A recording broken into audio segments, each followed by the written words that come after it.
guys, and welcome back to this channel. In this video, I'll be showing you guys how you can basically add in a colorful clear frame. Say that 5 times.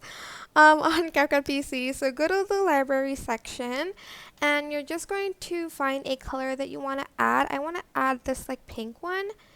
And I'm just going to add it to the whole timeline. If your video is landscape, just rotate it. Super easy, like rotate it like this. Whoops. Rotate it like this, I meant. But then you're just going to select mask, select rectangle, and select reverse. You're then going to kind of create this like frame like this. Then just go to basic and then go to blend mode and select overlay, and that's pretty much it. It is super simple. I hope this tutorial was helpful for you guys. Don't forget to like, comment, share, and also subscribe to this channel if you haven't done that already. If you have any questions, just leave it in the comment section down below and I'll try my best to answer them all for you guys. And if you found this video helpful, please click the thanks button above the description box down below. Thank you so much for watching. Bye!